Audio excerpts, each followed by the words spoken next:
Hey folks, I want to show you something. Look at these tires. See, if you put this on full screen, see how there's crosses, like Christian crosses on the tires. I think this is very apropos for the video we're going to do today. So we're going to be going for a ride, and we're going to be sharing my atheist to Christian testimony.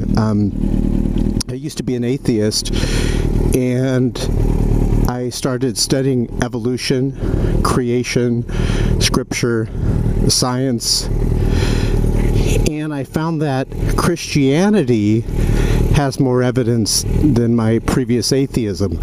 Now, if you're a Christian, you know, like I do, that this motorcycle is the product of intelligent design. Now, as an atheist, I had to believe, hold on a second.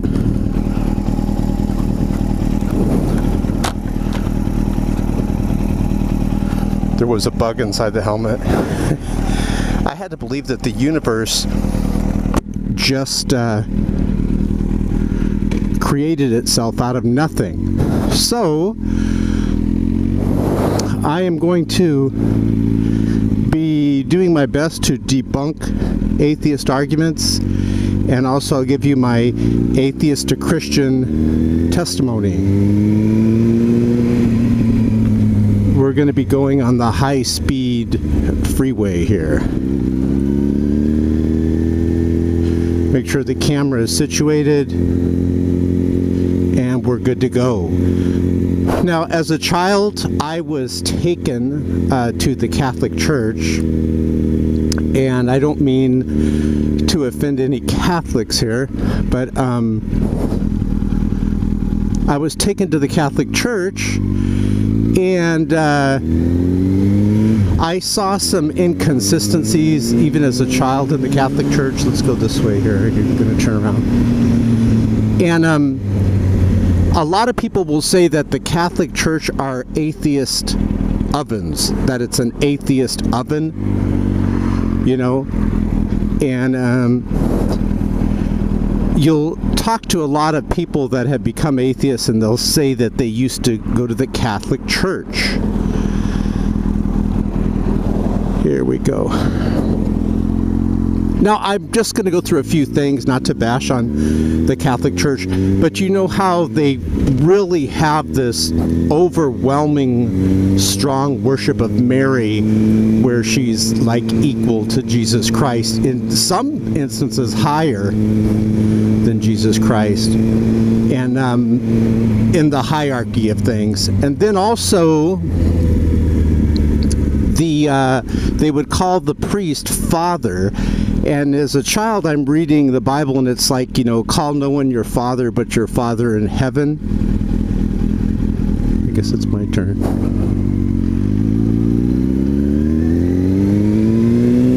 So I saw some inconsistencies where the Catholic Church calls their priest father this and father that, but Scripture says, call no one your father but your Father in heaven.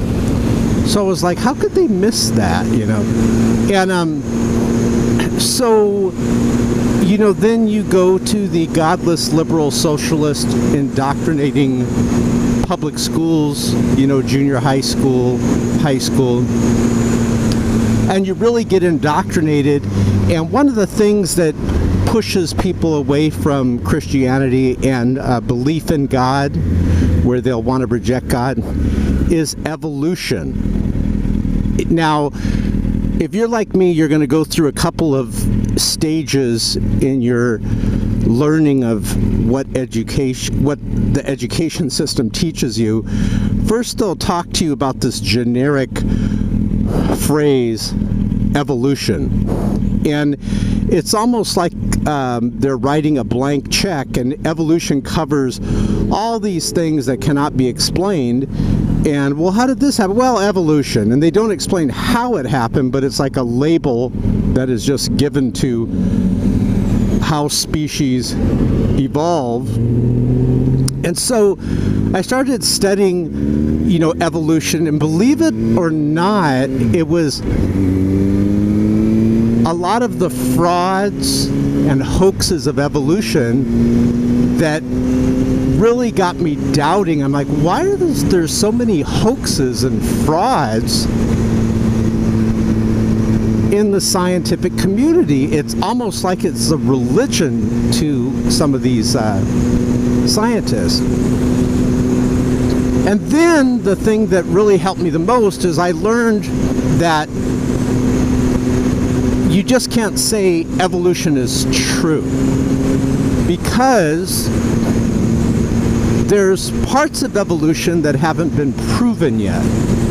And then there's parts that have, and I'm going to show you how the parts that have been proven are really just creation. You could take out the word evolution and put creation, and it's the same thing. I'll give you an example. There's microevolution and macroevolution. Now, if you ever go into the atheist communities, they love to talk about fish and how fish change over time, and it'll show different bones of the fish. There'll be cartoon drawings, by the way, of the fish, of the fossils. Let's go through this way. You know, California is the only state where this is legal, lane splitting. And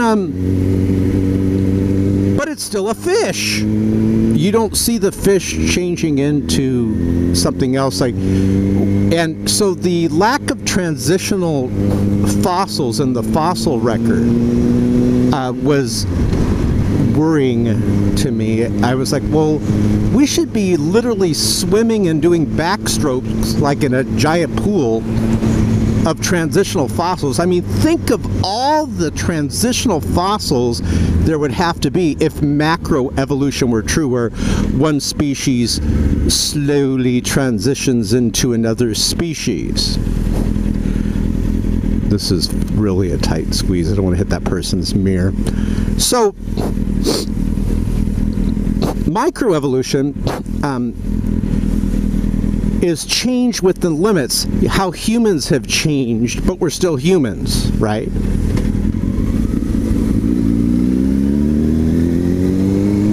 How dogs have changed over time. They're still dogs. You have different types of dogs. You have the Dachshund dog, you have the Doberman Pinscher, you have the Schnauzer. So, getting on the freeway here. So I started to look at this, let me speed up here, evolution, and it started to crumble. I was like, well, there really is nothing in evolution that would say God doesn't exist. And excuse me, even Richard Dawkins admits that evolution does not prove that God doesn't exist. So what I started doing as an atheist is I started trying to find some evidence that would show that atheism is accurate and correct. Hold on, let's hope no one's lane splitting here. Whew, I looked just in time. So, I could not find any, and the lack of transitional fossils in the fossil record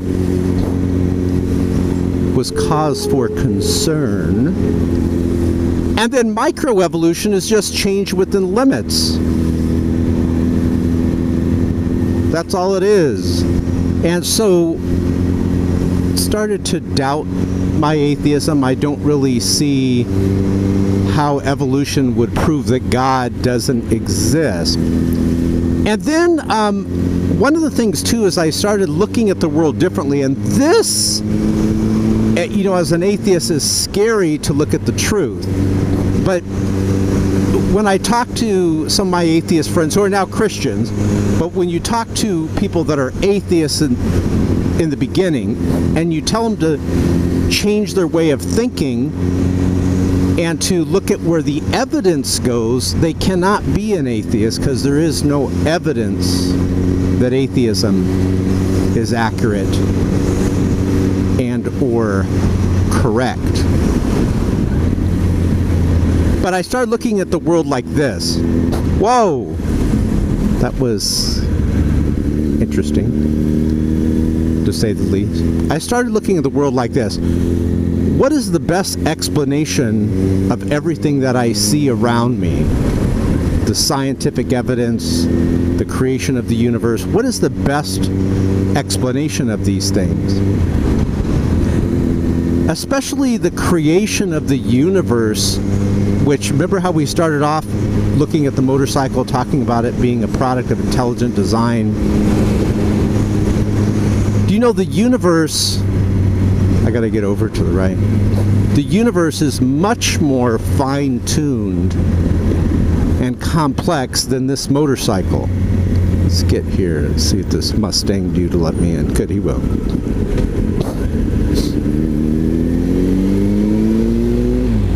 And if the motorcycle couldn't create itself, why should I believe the universe, which is far more complex, created itself? Now, there's another problem. Atheists believe that life came from non-life. We've never seen that happen. Please don't go right. Thank you. We've never seen life come from non-life.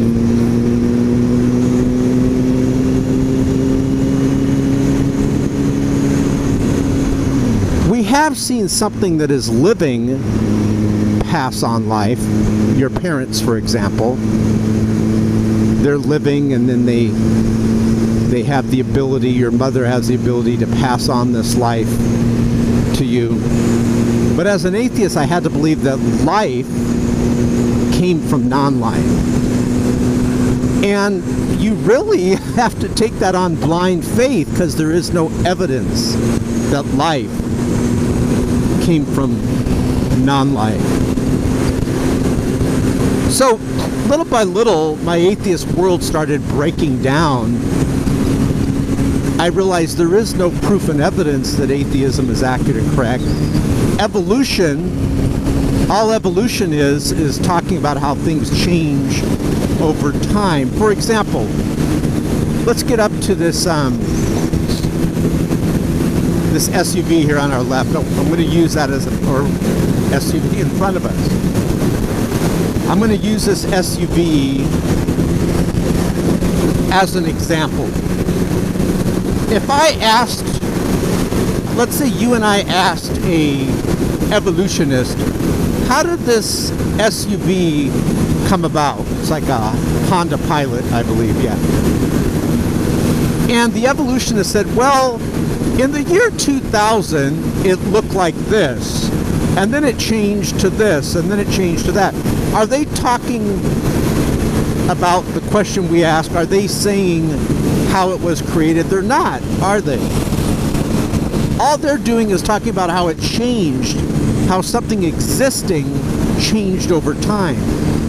And I noticed that evolution, that's all that talks about. So it's really powerless to explain away God. All it does is talk about something that is existing and how that existing thing changes over time. It doesn't talk about how it was created. And again, my atheist world began to crumble. Talking about how things change over time does not show that God doesn't exist. Do you guys know who Ben Shapiro is? Ben Shapiro's a theist. And he was at a college university. He's conservative, like me. But he was at a college university doing a speech. And this atheist got up and said, what is one of the best arguments for the existence of God? And Ben Shapiro said something which is true. He said, look, you got to have something that always existed. Otherwise, everything would just collapse upon itself. We wouldn't even have life here? Why is there something on this planet instead of nothing? Why is there life instead of non-life? You have to have a prime mover. You have to have, if you think, and that's why I talk to my atheist friends, I go, ask yourself, what is the best explanation of why we have life here? If you think and analyze it, and stick with me here, there has to be something that always existed that didn't have to be created if we go all the way back in the progression of events. Why? Because if that very first thing had to be created, since it's the very first thing, there'd be nothing there to create it. You see what I'm saying? It couldn't exist. Logically, rationally, there has to be something, I'm calling this God, by the way, there has to be something that cannot not exist. It's impossible for it not to exist, and it exists, what's called, by necessity, necessarily, it exists out of its own nature. This makes sense. Ben Shapiro was saying, you know, I can't be an atheist because atheism lacks this explanatory scope. Now, as a Christian, everything falls into place. Everything makes sense as a Christian. Why do we have evil in the world then? Well, Christians believe that we're in a fallen world, and let's get into the debunking atheist arguments. We believe we're in a fallen world. We also believe that mankind has free will.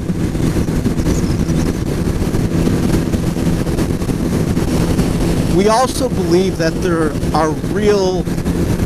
real evil in the world. There are demonic presence in the world, and Satan. And one of the things I want to tell you, another reason why I left atheism, I started to witness, before I was saved, as a child, I witnessed spiritual things within a haunted house that I lived in. And even almost poltergeist type activity where it would actually hit you. You'd actually feel the brunt force of it. And we also saw, I remember one night, my dad heard like movement in the kitchen, like glasses moving around. You know how poltergeists do that and stuff. And he went and he looked and he sees this dark mass, like in the shape of a head and shoulders of a person, but with no legs. It was like really weird. And then it kind of moved on him, tried to like attack him and stuff, and he like freaked out, started yelling and all this. I remember as a little child this happening. So I cannot believe that there's only the natural realm. There definitely is a spiritual realm. There's so much evidence for things like ghosts or demons, call it what you want, but these things come from the spiritual realm. Well, some people will say let's debunk some of the atheist arguments. George Carlin, there's a video of George Carlin on YouTube where he mocks people that believe in God, but George Carlin probably, I know he's dead now, so no disrespect to the dead,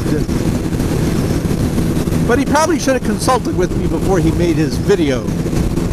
So he's up on stage and he says, in the BS department, religion has convinced people that there's an invisible man in the sky, and then he holds his arms up like this, like he's a monster, like, and he's walking around and he's looking at everything you do and he's watching everything you say, and this invisible man in the sky, he says, has a list of 10 things you cannot do, and if you do any of those things, he's going to send you to hell because he loves you. And then the secular audience that has probably never picked up a Bible and probably doesn't know that George Carlin messed up in his skit by incorrectly talking about the wrong passage. I'm going to tell you the errors Carlin made in a moment.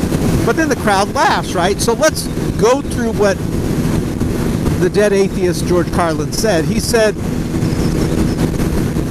number one, there's an invisible man in the sky. You know, I talk to Christians, they don't believe that there's an invisible man in the sky. None of them do. You can talk to Muslims, they too will say they do not believe in an invisible man in the sky. Who are these people that George Carlin is talking about that believe in an invisible man in the sky? There aren't any. I don't know, he's talking about people that don't exist. Nobody believes in an invisible man in the sky. But there's another error that George Carlin made. He said that the invisible man in the sky has a list of 10 things that you cannot do, and if you do any of those things, you go to hell. Well, this is another error that George Carlin made, and I have found that atheists, the things they don't believe in are things I don't believe in either. Of course it'd be stupid to believe in an invisible man in the sky that has a list of 10 things you cannot do. Who are these people that believe in an invisible man in the sky? I have yet to find one. But Carlin messes up in that he says, the invisible man in the sky has a list of 10 things that you cannot do, and if you do any of them, he's going to send you to hell. Well, the only list of 10 things that I could think of that is, known worldwide is the 10 Commandments. But Carlin messes up and says that the list is 10 things you cannot do. Come with me now, ladies and gentlemen, and let's look at some of these things on the list.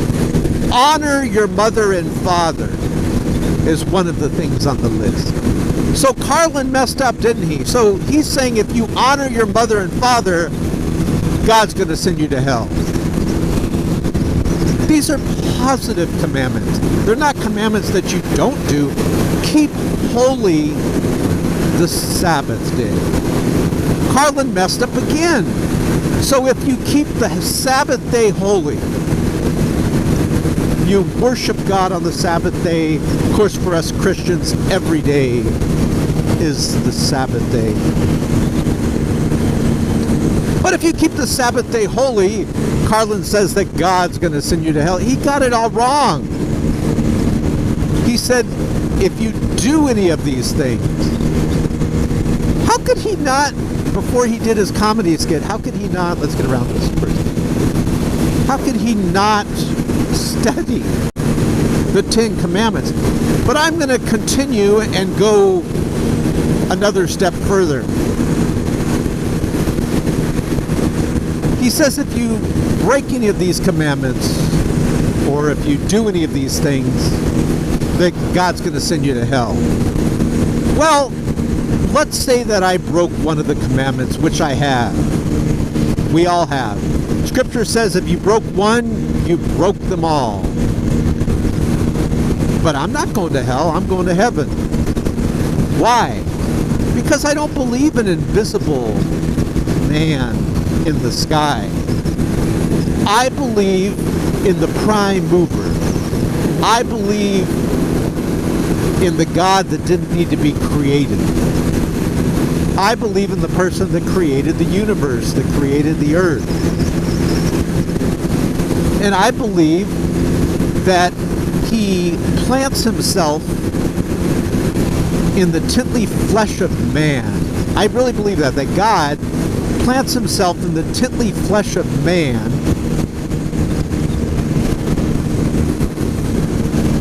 and he comes to earth as Jesus Christ.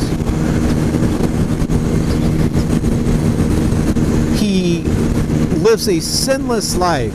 And this is another reason why I believe Christianity is the solution to all the problems of mankind. He lives a sinless life. And then he dies. A lot of wind from that bus. He dies, and then he rises again. He resurrects again. See, if an atheist believes life can come from non-life, why can't I believe in something that makes more sense, that God, the prime mover, plants himself in the fleshly tin of man because he loves us so much, and he dies, and then he resurrects again. Remember how Jesus says he's going to lay his life down, he's going to pick it back up again? And if George Carlin was here, I would say, and when God looks at me, he looks at me through the spectacles, eyeglasses, if you will, through this scope, this prism of the finished work that his son Jesus Christ did, and he actually sees you and I perfected, sinless, perfected. He is the perfect sacrifice. So even if I broke any of the 10 Commandments, I still go to heaven. So George Carlin's wrong on that part 3 times. Now, here's another, let's debunk another atheist argument. Richard Dawkins was saying he was in a debate with John Lennox. And if you click below this video, you can go to the website and see that debate where John Lennox does a very good job, and he defeats Richard Dawkins in debate. And John Lennox asked Richard, he said, Richard, you keep saying that who created God? And then John Lennox says, it's a sin for Christians to worship created gods. Again, another atheist that hasn't read scripture. Throughout the whole Bible it says you're not to worship created gods. So John Lennox educates Richard Dawkins, and he says, Richard, he says, he sounds just like that.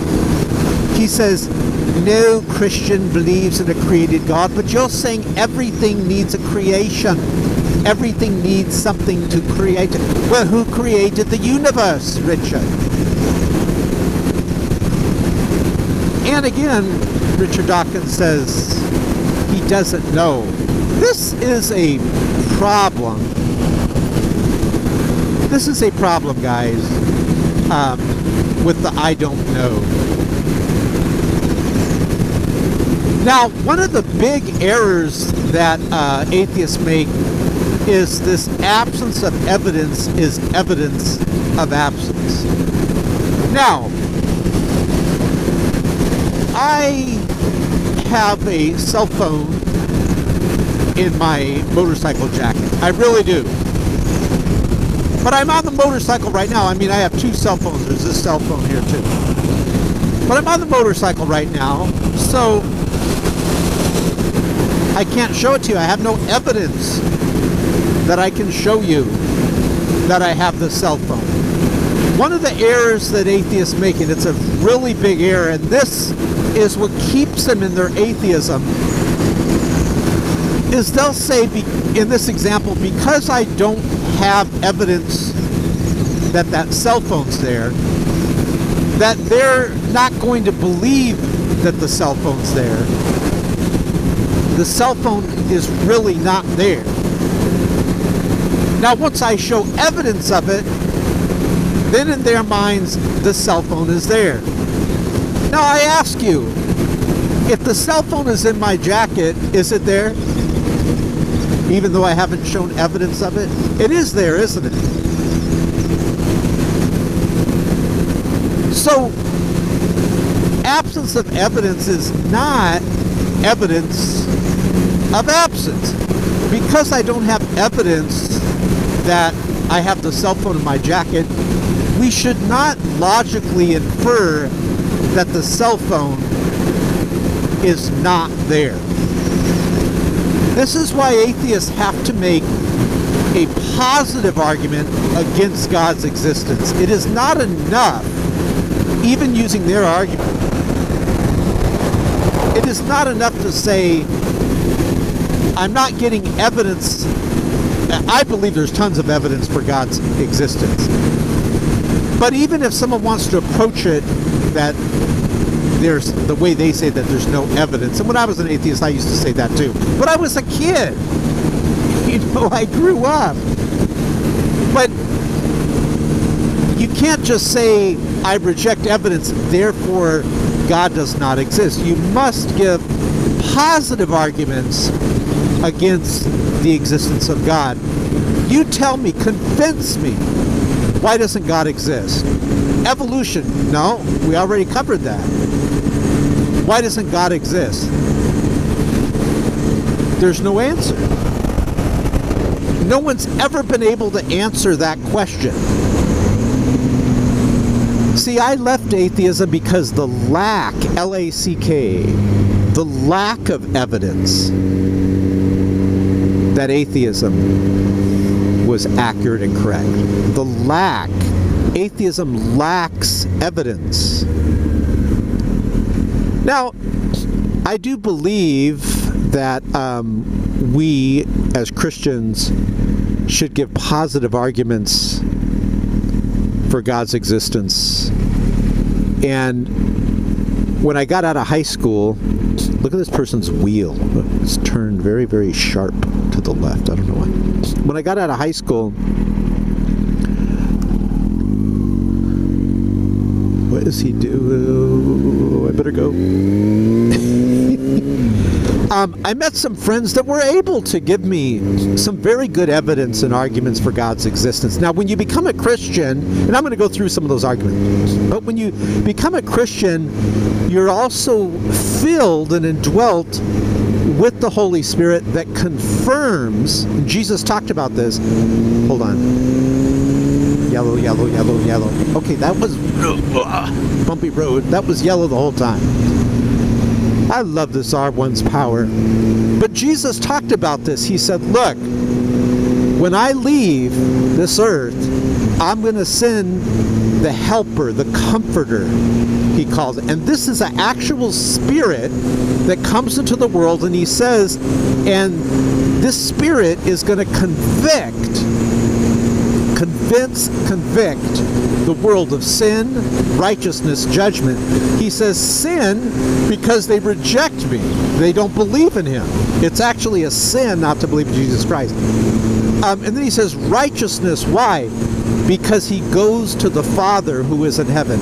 He's not an invisible man in the sky. He's God that goes back to the spiritual realm, heaven. Sin, righteousness, judgment. And he says judgment because the prince of this world, the king of this world, Satan, has been judged. So I have the confirmation, all Christians do, of the Holy Spirit within their life that tells them that, yes, this is true. That's enough proof and evidence for me. Most Christians are Christians just because of that. The confirmation of the Holy Spirit within their life is so real and so powerful, it convicts them of sin, righteousness, judgment, and they know that Christianity is true and Jesus Christ is Lord. But we also have the cosmological argument, which says whatever begins to exist, we're referring to the universe, must have a cause. The universe, let's go through it real quick. The universe, by the way, nothing up my sleeve, we're doing this from memory. The universe began to exist, therefore it must have a cause. The cause cannot be a material cause because all matter, space, time, energy had to come into existence. It did not exist from eternity. Well, if there's something spiritual, that would meet that criteria. And Jesus said that God is spirit and he must be God. Poochie woochie. I cannot believe, I will not believe in the foolishness that there was a random explosion that happened for no reason, and over billions of years, Poochie Woochie popped out. He's a direct result of that. But it happened for no reason. No, look at the design in Poochie Woochie's eyes. Look at the design. It's just amazing. the complexity in the design. Look at this motorcycle. This is design. Poochie Woochie and Felix are more complex in this motorcycle. You would call me a complete fool idiot if I told you this motorcycle was the result of a random explosion. How much more is someone an idiot to believe that Poochie Woochie and Felix, your beloved dog and cat, are the product of a random explosion? The teleological argument is amazing. Why don't we see life anywhere else? Why is it focused and fine-tuned right here on Earth? We're not going to find life anywhere else. This is the only place we have life. I'm not talking about little microscopic, smaller than a grain of sand,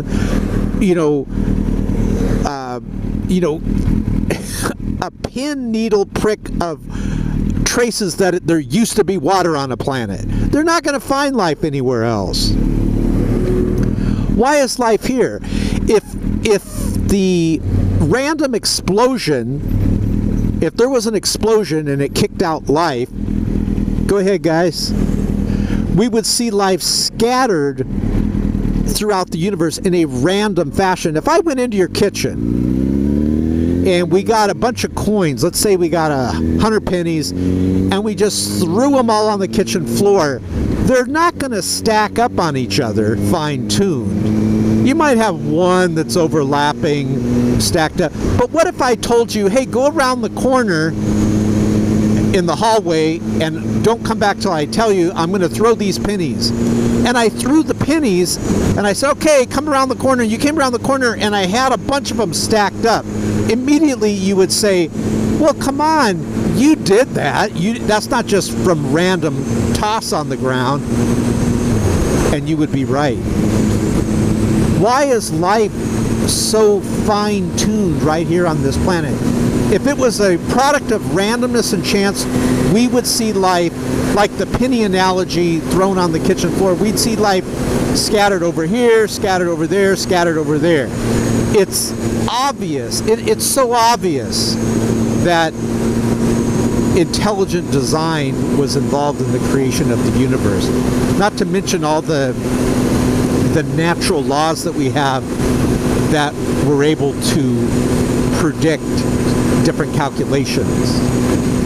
And then the fact that we don't have all these transitional fossils, and even if we did, what does that prove? But the fact that we just see change within limits, the lack of transitional fossils in the fossil record should disturb the most staunch evolutionists. All we see is creation, microevolution, which is the same thing as creation, change within limits. Go to creation.com below this video and you'll see proof and evidence of creation. So, why Christianity? Well, I do believe Jesus Christ is alive. You get the first 5 letters of alive, A-L-I-V-E. We're going to go through this real fast. Notice, nothing up my sleeve. We're doing it from memory. But appearances, A is for appearances. All the disciples really believed that they saw appearances of Jesus Christ after his death. They believe he resurrected. L is for the low status of women. If you were going to make up a story in that culture, you would not use women in that culture because women's testimony was not as weighty and valid as a man's testimony. You would use men, but in all the Gospels, there's no contradiction. It is the women who are the first at the tomb because the guys were scared of being killed. I is for the immediate proclamation that Jesus is risen. It did not take hundreds of years like some dishonest people will say. Immediately after the death and resurrection of Jesus Christ, the disciples were in the streets boldly proclaiming that Jesus Christ had resurrected, even though their life was threatened, and even though they were warned, if you keep doing that, we're going to kill you, and they were killed for their testimony that Jesus Christ had risen. Thank God they tried to kill John and they couldn't, and he was the one that penned Revelation.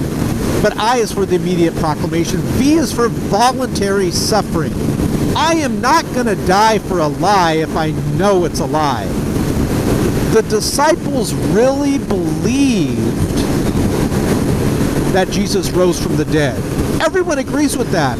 Why would they believe that? Why would they voluntarily suffer and die for something that's a lie? All of them. Don't you think one of them would have cracked along the way if it was a lie? Something miraculous happened. There is no doubt on that. And then E is the undeniable fact that the tomb was empty, which adds more credibility to the disciples' claim that Jesus did die and rise again. And look, if you're an atheist, you must believe that life came from non-life. It is more rational, hold on, yellow, yellow, yellow, yellow, yellow, that was yellow all the way. It is more rational to believe that life comes from life. And speaking of life, let's end this video with the words of Jesus Christ. Remember, Jesus said, look, I have come to give you life and life more abundantly. Do you know that the suicide rate in atheism is very, very high? They have one of the highest suicide rates in the world. It leads to death. So there's no evidence for my atheism. There's no evidence or argument that God doesn't exist. There's lots of arguments that God does exist. So why not go where the evidence is? You got the teleological argument, the cosmological argument. Also look up the ontological argument. You have ALIVE, which I just told you. We have actual archaeological proof and evidence of Christianity. This is real, you guys. This is absolutely real. Now, I can't give this evidence to someone, the evidence I'm about to tell you, to an unsaved person, the confirmation of the Holy Spirit within their lives, because you don't get that,